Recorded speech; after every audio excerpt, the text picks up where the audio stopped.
안녕하세요. 최상욱의 부동산 심부름센터의 센터장 최상욱입니다. 한 주간의 부동산 뉴스를 요약하고 또 부동산 시장의 인사이트만 전달하는 부동산 스트리밍 진행을 하겠습니다. 오늘도 그 준비는 네이버 프리미엄 컨텐츠를 통해서 준비를 했고요. 네프콘에 이번 주, 지난주에도 정리를 좀 많이 했는데 그걸 가지고 어떤 내용들을 담았는지 소개를 드리고 또 소개하면서 또 제 해석을 덧붙여서 말씀을 드리겠습니다.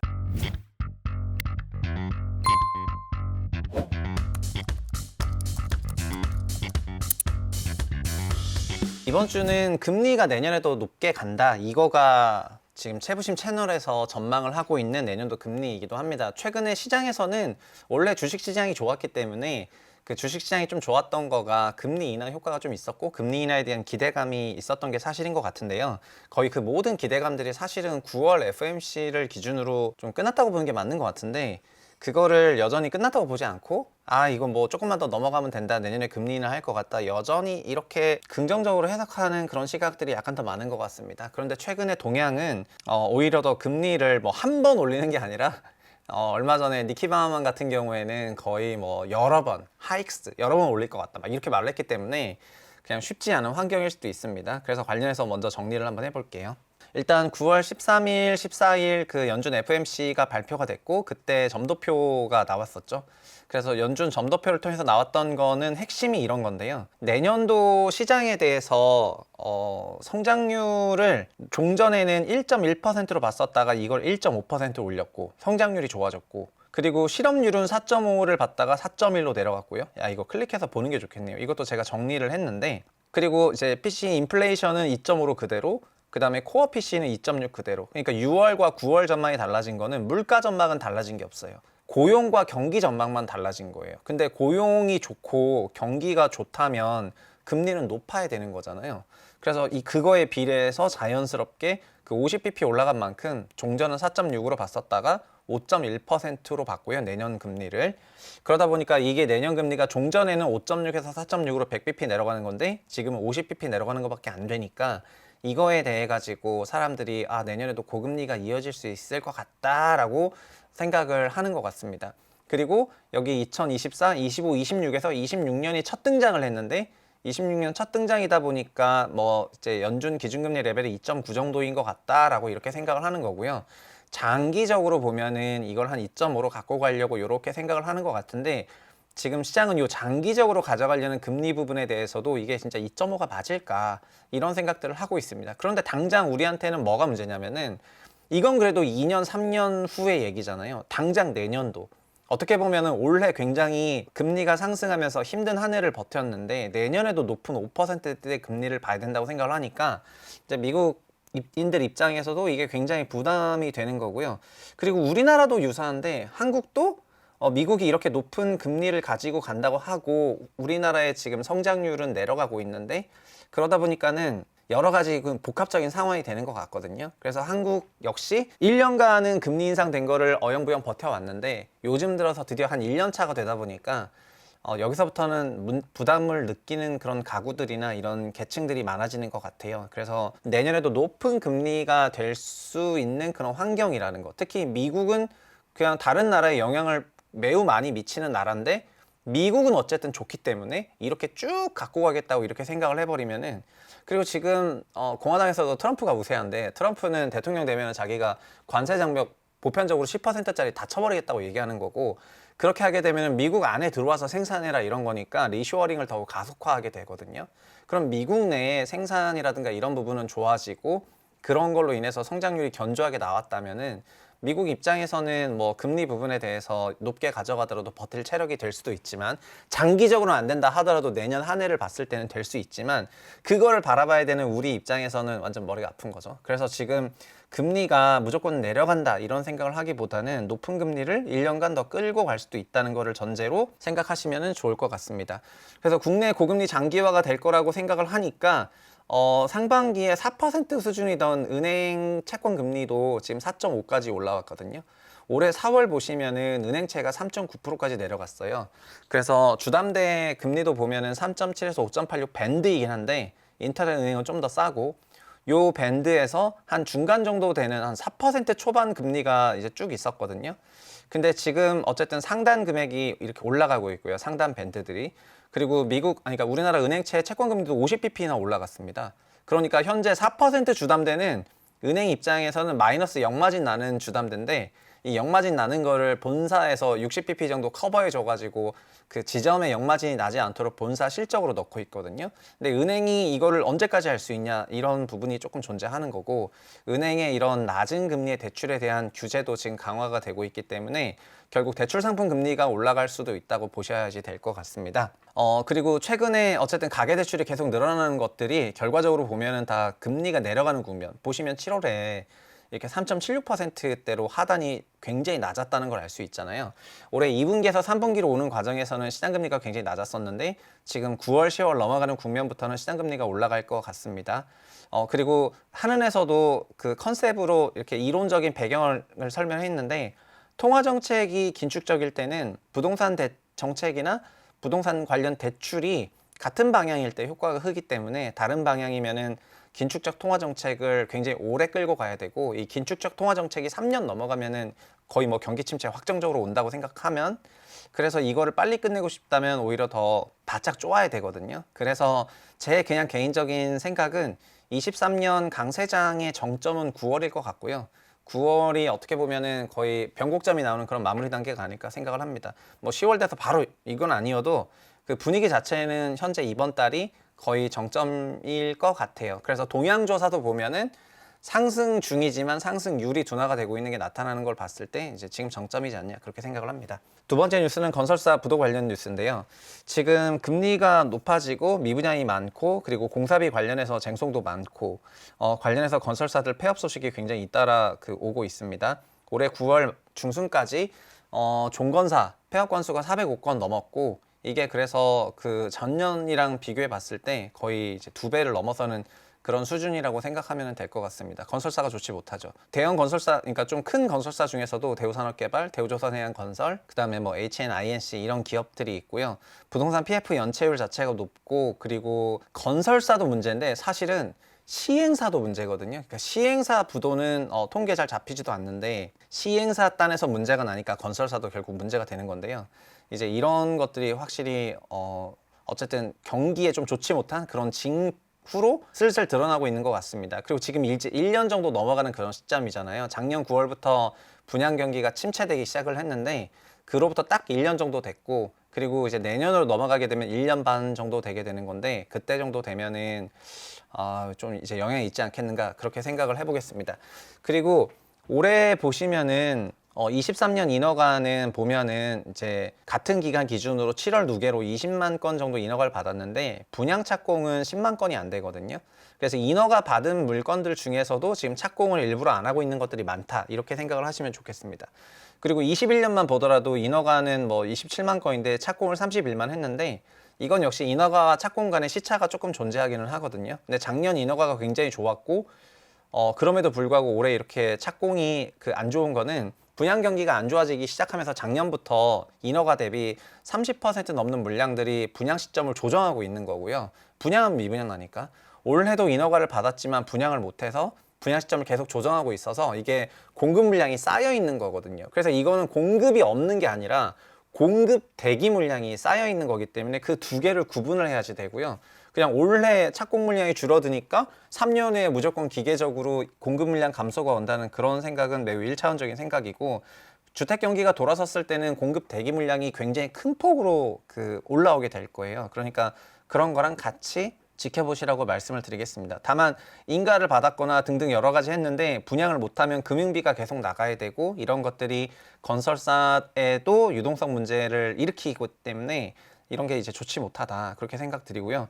그리고 부동산 PF 시장은 정말 금융시장은 엄청 큰데, 건설사들이 부동산 PF의 본 PF냐 아니면은 브릿지론 PF냐 이런 거에 따라서도 기준들이 등등등 다 다른데, 현재 증권사가 PF 금액이 제일 큰데, 그 PF 관련해서 부실이 좀 올라가고 있는 그런 국면이라는 거, 그런 게 이번 주에 나올 부동산 대책의 큰 골자가 되겠습니다. 그리고 다음 뉴스인데요. 다음 뉴스는 3기 신도시 관련인데, 어쨌든 윤 정부에서 주택 공급 정책을 270만 원 하겠다고 했는데, 그 중에서 공공택지로 50만 호, 공공택지 중에서 3기 신도시 그 굵직굵직한 거면 30만 호 공급이고요. 그 3기 신도시에서 지금 15,000세대밖에 공급 못했기 때문에 지금 3기 신도시 속도 자체가 굉장히 적은 상태거든요. 이 5대 신도시 말고 5대 신도시에다가 플러스 두 개 해서 총 9개 그 대형 신도시가 기획이 됐잖아요. 그거에 30만 호 공급하고 나머지는 신시가지들 뭐 스마트 시티나 플랫폼 시티나 조그만 어떤 지구들을 개발해서 공급할 예정인데 이게 너무 늦어졌어요. 그래서 3기 신도시 계획은 이렇고 그다음에 요즘 나온 얘기가 뭐냐면은 원장관이 21일 날 인터뷰를 할 때 신도시를 비롯한 공공 부분에서 내년에 공급하기로 한 거를 좀 당기겠다. 올해 6월, 9월, 12월 이렇게 공공 분양을 했잖아요. 근데 이걸 좀 당기겠다 이렇게 얘기를 했기 때문에 느낌상 12월 달에 내년께 되게 당겨질 것 같은 그런 느낌이 조금 있기는 합니다. 근데 결국 그거는 조삼모사가 되는 건데 그러다 보니까 상기 신도시 자체를 좀 더 늘리지 않겠냐 약간 이런 생각을 하고 있는 것 같아요. 지금 3기 신도시의 토지 이용 계획들 보면은 거의 평균적으로 30% 중후반이 그 녹지 지역으로 되어 있는데 녹지 지역 비중이 조금 높은 편이고 그리고 자족용지라는 거는 현재 용도가 획정되지 않았는데 자족적인 기능을 갖기 위해서 필요한 용도로 약간 유니버설하게 쓸 수 있다 이런 게 있거든요. 그래서 이런 것들을 그냥 집으로 밀어넣으면 된다고 조금 생각을 하는 것 같고요. 그러면은 주택 호수가 이제 꽤 많이 올라가게 됩니다. 왜냐하면 3기 신도시의 순수 주택 면적은 30% 정도 되어 있는데 이 15%인 자족을 다 주택으로 돌리지 않겠지만 10%만 늘리더라도 50만 호 전체 면적에서 뭐 한 20% 이상 올라가면 60% 되는 거고 그 다음에 한 15%포인트 정도 더 변화하면 70만 호 가는 거고 이렇게 가는 거거든요. 그러니까 그런 숫자가 조금 올라가지 않겠냐 이런 생각을 할 수도 있을 것 같습니다. 결국은 고밀도로 개발하면 되는 건데요. 3기 신도시가 지금 속도가 느리다는 점 때문에 좀 빨라질 예정이어가지고 이번 주에 나올 공급 대책에 이런 내용이 핵심이 되지 않겠냐 이렇게 생각을 합니다. 일단 사전 청약이라도 빨리빨리 해버리는 게 중요하다고 생각을 하고요. 그리고 지금 이런 공공 분양이 많아야 되는 이유는 뭐가 있냐면은 민영 아파트들 분양가가 너무 선을 넘어버리고 있어가지고 민영 아파트를 이 가격 주고 분양을 받아야 되는 생각이 굉장히 막 몽실몽실 올라오고 있는데 현재 경쟁 제품들이 없는 거거든요. 근데 3기 신도시급 되는 몇십만 호의 분양주택들이 경쟁 제품으로 반값으로 나와버리게 된다면은 민영 아파트들도 천년만년 분양가를 높일 수는 없는 그런 국면이기 때문에 이런 게 나와줘야지 분양가가 올라가는 부분에 대한 어떤 그 브레이크 역할을 하게 되지 않을까 이렇게 생각을 합니다. 그래서 이번 주에 공급 대책은 거의 무조건적으로 3기 신도시 그 다음에 PF 관련 대책 이런 것들이 무조건 실릴 거라고 개인적으로 생각을 하고 있습니다. 그래서 뉴홈도 보셔야 되겠죠? 뉴홈이라는 게 정부가 공공분양하는 정책이 뉴홈 정책이거든요. 3기 신도시거나 2기 신도시 남는 자녀지구 이런 게 다 뉴홈이고요. 올해는 3번 합니다. 6월, 9월, 12월에 하는데 9월 거는 지금 컨펌이 된 거예요. 9월에 한 3,300가구 정도 확정됐고 이제 12월에 더 하게 될 겁니다. 근데 이번 달 대책으로 12월 물량이 대폭 늘어날 수가 있겠죠. 그러니까 뉴홈 9월 거를 공부해 두시면은 12월 것도 되게 쉽게 이해할 수가 있기 때문에 이번에 관련해서 나온 자료들을 한번 쭉 보시면서 공부하시면 좋을 것 같고요. 또 저희 네이버 프리미엄 컨텐츠에 다 써놨죠. 다가오는 9월 뉴홈 사전 청약이 모든 것 쭉 읽어보시면은 이게 청약이 어떤 식으로 이루어지는지 설명이 됐기 때문에 한번 잘 보시면은 좋을 것 같습니다. 핵심은 뭐냐면은 각 지역마다 이렇게 주택 공급하는 것도 있는데 그 형식이 달라요. 여기 나눔형이라는 게 있고 또 토지임대부로 공급하는 서울시 나눔형이 있거든요. 하여튼 서울을 튀고 싶어 하나 봐. 그 다음에 일반형이라는 게 있는데 일반형이 시세 80% 공급하는 일반 분양 아파트고 나눔형은 이익을 나눠 갖는다는 그런 컨셉이기 때문에 일반형보다 더 싸게 분양해요. 그러니까 일반형도 민영 아파트 대비해서 거의 한 60% 정도 되는 가격밖에 안 되는데 80% 정도 이하 가격인데 나눔형은 걔보다 더 싸. 그러니까 진짜 싸겠죠. 토지 임대부 나눔형은 건축비만 받으니까 이게 마곡지구 정도 되면은 원래 분양가가 원가제로 분양을 하더라도 거의 한 6억은 넘어야 될 것 같은데 그거를 이제 한 3억대에 분양할 수 있는 거는 토지 임대부로 했기 때문이고요. 토지 임대부 하면은 뭐 어떻다 저떻다 생각을 하시는데 여러분이 집을 사셔도 어차피 이자 내야 돼요. 그러니까 그거나 개긴 독인이고 저한테 토지 임대해준 임대인이 나라니까 뭐 여러분이 좀 함부로 대하셔도 됩니다. 왜냐면 이제 내가 국가가 국가의 모든 그 권력은 국민으로부터 나온다고 생각하시고 하여튼 죄송합니다. 여튼 이게 나쁜 옵션이 아니에요. 그러니까 마치 지금 집을 사면은 돈이 한 푼도 안 들어간다는 그런 생각을 하시는 경우가 있는데 세상 그런 거 없습니다. 집 사는 데는 무조건 주거비나 주거비에 의제하는 그런 이자비가 들어가기 때문에 그거를 기반했을 때는 이런 방식이 있고요.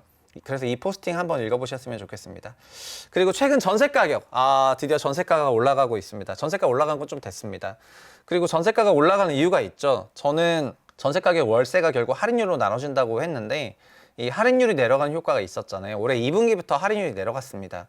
그리고 실제 서울의 전월세 전환율은 4.8에서 계속 고정인데 일부 지자체에서는 이제 좀 내려갔죠. 20bp, 30bp 이상 내려갔고 그래서 그런 지역들이 주택가격이 많이 올랐던 송파, 강동 이런 지역들이 되겠습니다. 이런 지역들에서는 할인율이 내려가니까 전세가가 올라갔고 전세가격이 올라가니까 매매가격도 올라갔습니다. 그래서 주택가격을 보실 때 사실은 전세가격의 향배가 매매가격의 방향성을 거의 미리 보여주는 건데요. 근데 전세가가 올라간 그 배경에는 그게 월세가 올라가면서 올라가는 게 있고 금리가 내려오면서 올라가는 게 있거든요. 그런데 금리가 내려가면서 올라갔어요, 올해는. 그래서 기준금리 변화도 없는데 금리가 내려가더니 뭔 소리요, 양반 이렇게 하실 수가 있는데 시장금리가 내려갔어요. 시장금리가 내려가는 효과가 있었고 아까 앞부분에서 말씀드렸던 바로 이 부분이요.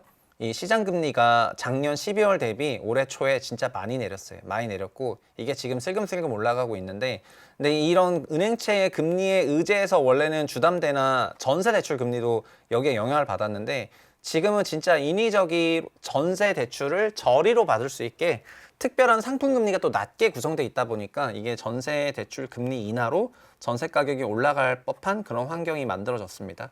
그래서 이것도 어느 정도 지금 한 9월, 10월 전후로는 일단락 될 거라고 개인적으로 생각을 하고 있는데요. 전세가 향배에 대해서 계속해서 꾸준히 지켜보셨으면 좋겠습니다. 그 다음 뉴스는 위신선인데요. 위례신사선이 이제 또 약간 연기될 가능성이 있었습니다. 결국 위신선은 그 위례에서부터 쭉 와서 신사역까지 가는 그 노선이 되는 건데 위례 신도시 대중교통이 굉장히 부족하기 때문에 위신선의 존재는 위례 신도시 자체에 굉장히 이제 핵심 이슈가 되겠고요. 그리고 위례 신도시는 나름 잘 만들어진 그런 대형평 중심의 고급 주거단지 밀집 도시 지역이 되겠습니다. 근데 이거는 이제 민간이 짓는 그런 형태의 사업이 되는 건데 이 민투 사업 심의를 하게 되면 결국은 그 공사 예산을 편성받고 이제 공사비를 지급하게 되는데 그거를 거의 실비로 이번에 이제 신청을 하게 되면서 공사비가 확정이 안 됐습니다. 공사 단가가 올라가니까 이제 공사비 상승 요소를 반영하고 싶은 마음에 끝나면 확정하자 이렇게 했는데 발주하는 입장에서는 그게 지금 금액을 픽스 시켜놓고 가고 싶어 하니까 그런 부분 때문에 갈등이 일어나가지고 확정이 안 됐습니다. 그래서 이것 때문에 지금 조금 멈추지 않겠냐 이런 생각이 있을 것 같고요. 결국 협상을 계속 하겠죠. 어쨌든 그런 협상하는 그런 부분으로 인해서 공기가 지연되게 된다면은 또 금융비도 들어가게 되고 금융비가 들어가는 거가 결국 다 사업 예산 상승으로 올라가는 거기 때문에 좋은 뉴스는 아니라고 생각을 하는데요. 최근에 이제 이런 뉴스들이 결국은 이거는 지하철 부분의 둔촌주공 사태라고 할 수가 있죠. 공사비가 인상되면서 해당 공사를 하지 못하겠다 이렇게 얘기하는 건설사들이 지금 굉장히 많아졌거든요. 그래서 발주처와 그 건설사 간의 그 알력이 굉장히 세졌습니다. 건설사 입장에서는 마이너스 나면서 공사할 수 없다 이런 마음이기 때문에 공사비가 올라간 부분을 발주처한테 최대한 증액하려는 그런 마음이 있을 수밖에 없고요. 또 그게 당연한데 발주처 입장에서는 자기가 생각했던 단가보다 공사 금액이 너무 올라가게 되면은 그거는 발주처 기준으로도 그 프로젝트의 손실과 이어지는 거기 때문에 이런 갈등 요인들이 현재 PF가 안 되는 근본적인 이유이기도 합니다. 공사비가 건축 자재비는 올라가는 게 멈췄는데 인건비 상승분이 너무 커가지고 지금 굉장히 올라갔거든요. 요즘 아파트 공사비도 들어보면 정말 헉소리 나오는데 아파트 공사비가 작년 그 러시아 우크라이나 전쟁 나고 건축비 올라갈 때만 하더라도 뭐 진짜 막 500만 원 정도 했던 데 단지가 뭐 680만 원 받는다 막 이런 거였는데요. 지금은 어느 정도냐면은 거의 1000만 원이 넘어간다. 약간 이런 식으로 얘기를 하니까 이게 한 2년 만에 이렇게 2배씩 오를 수 있나 이런 생각이 들 정도로 지금 완전 심각한 상태라고 개인적으로 생각을 합니다. 그래서 현재 기성을 진행하고 있는 단지들에서는 건설사들이 손실이 나고 있는 건데 공사비 증분을 받지 못한다면 손실이 나는 거고 그래서 신규 수주를 안 하려고 노력하고 공사비가 확정돼야 수주하려고 노력하다 보니까 그러니까 착공을 안 하는 거죠. 시행사들과 건설사 간에 공사비 협약이 있어야 되는데 협약이 안 되니까 착공 안 되는 거예요. 위신선도 지금 착공을 못 했잖아요. 못한 이유가 딴 게 아니라 공사비 상승분 반영 못해서고, 반영해주면 좋지 하는데, 그러려면은 소위 주택으로 치면 분양가가 올라가야 돼요. 분양가가 올라가야 되는데 과연 그게 되는 수요냐. 근데 이런 거는 SOC니까 좀 잘 풀어가지고 했으면 좋겠습니다. 자, 그리고 저희가 추석이잖아요. 추석이다 보니까 일단 네프콘에 이번 지난주에 그 올라왔던 컨텐츠를 간단히 소개하면은요. 지난주 네프콘에는 뭐 비싼 대단지랑 소단지, 멘토링에서 다뤘던 거를 텍스트로 좀 더 정리를 했고요. 그리고 강남 레포트, 올해 2분기에 냈던 강남 레포트를 여러 개로 이제 분할해가지고 좀 더 보강해서 내고 있는데, 저희 네프콘에서는 1년에 4번 풀사이즈 인덱스 레포트를 낼 예정이거든요. 그래서 아마 다음 레포트는 11월 달쯤에 나올 예정인데, 풀사이즈 레포트의 두 번째가 강남이었고 첫 번째는 신안산선이었습니다. 그래서 이런 풀사이즈 레포트가 네프콘을 통해서 공급이 되니까 구독을 하시면 보실 수 있다. 이제 신안산선은 이제 변경 전이고 그 강남부터는 보실 수가 있는데, 앞으로 나올 것들도 구독하면 보실 수가 있어서 그렇게 말씀드리겠고요. 그리고 기본적으로 이렇게 소름 공식 VOD 영상들 다 올렸기 때문에 보실 수가 있습니다. 마지막으로 뭐냐? 추석 네프콘 한가위잖아요. 그래서 한가위여서 저희 네이버 프리미엄 컨텐츠에도 첫 구독자 이벤트를 하겠습니다. 그러니까 약 50%인데 약 50%를 할인해주는 그런 쿠폰을 빙빙을 할 거고요. 리딩 코드를 받아야 되고 그거를 저희가 문자로 드려야 되기 때문에 그 간단하게 폼에다가 그 연락처 적는 폼이 있거든요. 그거를 댓글에 남겨드리겠습니다. 네프콘 안 보고 계시면은 지금처럼 이렇게 뭔가 한가위 행사할 때 그때 오셔가지고 구독하시면 좋을 것 같고, 300장이라고 하니까 금방 소진이 될 거거든요. 그러니까는 참고해 주셨으면 좋겠습니다. 오늘 최상학의 부동산 스트리밍 이렇게 마무리 짓도록 하겠습니다. 감사합니다.